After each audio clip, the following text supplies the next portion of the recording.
We've been looking at how can we get a printer to run a lot quicker than that we're used to. We'd make an object and it would take hours.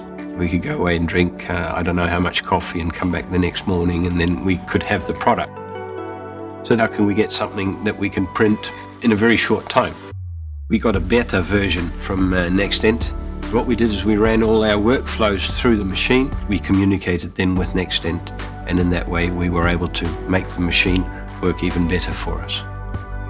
ACTA is the Academic Centre for Dentistry in Amsterdam. It's a faculty belonging to the Free University of Amsterdam and the University of Amsterdam. If you want to study dentistry, you have to go to ACTA. So the benefit that I see from the 5100 is that it does print much faster than most of the available printers in the market.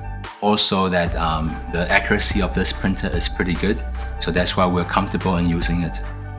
With this 3D printer, we are able to show the residents, and we can also show the students how we can design and print and then have something available within half an hour. So the 3D software that we use, we try to use it on a daily basis, but it really depends on which kind of work that we are doing. It could be more implant related, or it could be more prosthetically related. We try to use these softwares for teaching as well. We can actually have a group of students or residents simultaneously to look at the software and then tell them the pros and the cons of our treatment.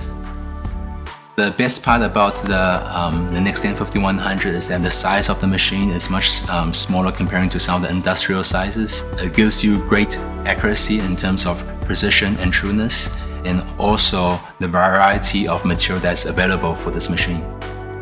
Looking at the market, we probably have one of the best machines that fits the three specs that I have mentioned that we think are important. Once again, precision, accuracy, speed and reliability. It's going to change the way that people look at dentistry. It's going to change the way that people work in dentistry. And I hope it's going to make dentistry cheaper for our patients, not only in the Western world, but also in underdeveloped countries. And we will be able to help a lot more people with dentistry.